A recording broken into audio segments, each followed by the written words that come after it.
মুহাম্মদুর রাসূলের আদর্শ তার কাছে পছন্দ হয় না, তার কাছে পছন্দ হয় মেসি আর নেইমারের আদর্শ। কথা বলেন না? সামনে তো আসতেছে একটা বিষাক্ত খেলা। ওই বিষাক্ত খেলার মধ্যে তারা যে পরিমাণ নিমজ্জন হোক আর না হোক, অন্তত আমরা কিছুদিন ব্যস্ত থাকবো। কথা বুঝেন নাই? একটা পাগলের দল কিছুদিন কি থাকবে? ব্যস্ত থাকবে। আর একটা কথা বলি, দেখবেন এসব নেইমার আর মেসির পিছনে বেশিরভাগ টোকাই মার্কা পোলাপান আছে না, এগুলো পড়ে। শিক্ষিত মানুষ কখনো এগুলোর পিছনে পড়েন, খেয়াল রাখবেন। এক ভ্যান চালক বেটা ঠিক মতো খাবার পাস না খেতে, ওই যে বিবির নামে অ্যাকাউন্ট তুলে নিজের ভ্যান গাড়িকে আর্জেন্টিনার পতাকার রঙে সাজিয়েছে। যারা সমাজের মধ্যে দেখবেন নিম্ন শ্রেণীর, ওরাই ব্রাজিলের আর্জেন্টিনার পতাকা নিয়ে নাচানাচি করবে। দেখবেন রাস্তার মোড়ে মোড়ে পকেটের টাকা খরচ করে কাপড় কিনে পতাকা বানিয়ে ঝুলিয়ে রাখবো। আমি আর্জেন্টিনা করি, তো কি হয়েছে তুমি আর্জেন্টিনা করো? তোমার কি হয়েছে? মানে আর্জেন্টিনার মেসি আর পতাকা তোমাকে তো একটা পেশাবো দিবে না। আর তো কিছু দূরের কথা, একটা পেশাবো তোমাকে দিবে না। তুমি ভারতের কাছে ভিক্ষা করলে হয়তো এক কাপ পেশাব পাবে, এর ভালো কিছু পাবে না। মেসির কাছে ভিক্ষা করলেও পেশাবও দিবে না তোমাকে। তুমি মেসির পতাকার জন্য টাকা খরচ করো, ব্যাককল জানি কোথায়। আপনি বলেন সুস্থ বিবেকবান মানুষ কিভাবে এগুলোর পেছনে টাকা খরচ করে? ও টুপি কেনার টাকা নাই, নামাজে টুপি ছাড়া আসে, মেসির ছবিওয়ালা গেঞ্জি কেনার টাকা আছে। আর আরো কিছু মানুষ দেখবেন নিজের টাকা খরচ করে অন্যদেরকে এগুলা কিনে দিবে, গেঞ্জি বিতরণ করবে, মেসির ছবি বিশিষ্ট গেঞ্জি বিতরণ করবে।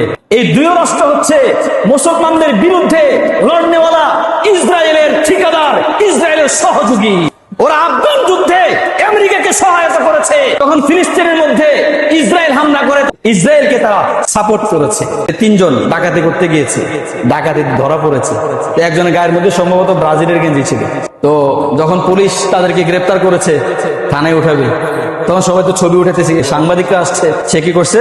ওই যে লোগো আছে না, রাষ্ট্রীয় লোগো, এটা ঢেকে রাখছে। কেন ঢেকে রাখছে? সে ব্রাজিলের সম্মান নষ্ট করতে চায় না। ও তো ডাকাত। ও কি ডাকাত?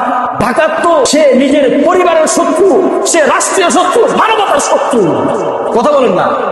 এই ডাকাত ব্রাজিলের সম্মান নষ্ট হবে, ব্রাজিলের গেঞ্জি গায়ে চুল ডাকাতি করছে। তো এখন ব্রাজিলের এই যে লোগো দেখা যাবে, এই কারণে ঢেকে রাখছে। মানে সে বুঝাতে চাই আমার যে একটা চেহারা আছে না, আমার এই চেহারার চেয়ে ব্রাজিলের লোগো অনেক সম্মানী, তার চেহারার চেয়ে ব্রাজিলের লোগো অনেক সম্মানী। এই কারণে এটাকে ঢেকে রাখছে, তার সম্মানের প্রতীক।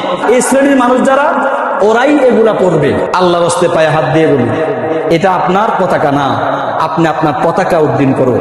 আপনি আপনার দেশকে নিয়ে ভাবুন। ইহুদ খ্রিস্টানদের দেশকে নিয়ে ভাবার সময় আপনার নাই তো ভাই। ওরা তো আপনার সম্মান নিয়ে ভাবে না, ওরা আপনার ধ্বংস নিয়ে ভাবে। আপনি তার সম্মান নিয়ে ভাবেন, তার গেঞ্জিকে, তার লোগোকে আপনি বুকে রাখছেন, পিঠে রাখছেন, ঘরের উপর পতাকা টানাচ্ছেন। ও আরেকটা সন্তানকে দেখেছি, আল্লাহ তাআলা মাফ করুক, ছোট একটা বাচ্চা ব্রাজিল নাকি আর্জেন্টিনার পতাকা টানানোর জন্য আম গাছে উঠেছে। মানে আর পতাকা কত উপরে থাকে, এটা প্রতিযোগিতা। সে পারে না, যদি পারতো তাহলে চাঁদে গিয়ে ব্রাজিলের আর্জেন্টিনার পতাকা টানাচ্ছে। এটা টানাতে গিয়ে কি হয়েছে জানেন? বিদ্যুতের লাইন ছিল ওই দিক দিয়ে, সাথে সাথে বিদ্যুৎ শক হয়ে জায়গায় মারা গেছে। আম গাছ থেকে লাশ পড়েছে। কি পড়েছে?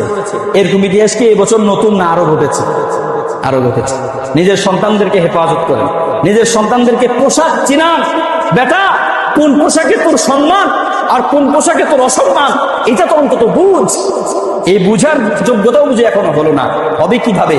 মা বাবা তো বারণ করে। মা বাবা তাকে নেইমারের পোশাক শিখিয়েছে, মেসিনা এসি হের পোশাক শিখিয়েছে, মদিনাওয়ালার পোশাক শিখায় না। মদিনাওয়ালার পোশাক তার কাছে ভালো লাগে না, ওই কুখ্যাত মুসলমানদের ইহুদ খ্রিস্টানদের পোশাক তার কাছে ভালো লাগে। আল্লাহ তাআলা আমাদের এই মুসলিম জাতিকে, এই পরাজিত মুসলিম জাতিকে, আমি পরাজিতই বলবো। কেন জানেন? কারণ আমরা আমাদের সভ্যতাকে মূল্যায়ন করি না, এই কারণে আমরা পরাজিত।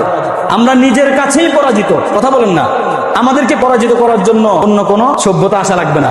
আমরা নিজেদের কাছেই নিজেদের সভ্যতাকে দাফন করে দিয়েছি। আমরা নিজেদের কাছেই নিজেদের সভ্যতাকে বিক্রি করে দিয়েছি। নিজেদের সভ্যতাকে জলাঞ্জলি দিয়ে নিজেদের চিরদুশ্মন ইহুদ খ্রিস্টানদের সভ্যতাকে লালন করছি, উদ্দিন করার চেষ্টা করছি। আল্লাহ তাআলা আমাদেরকে বিবেক দান করুন, বোঝার তৌফিক দান করুন। আমাদের যুবক সমাজকে হেফাজত করুন, যুবক সমাজকে কিয়ামত পর্যন্ত জাতির জন্য আইডল হিসেবে কবুল করুন।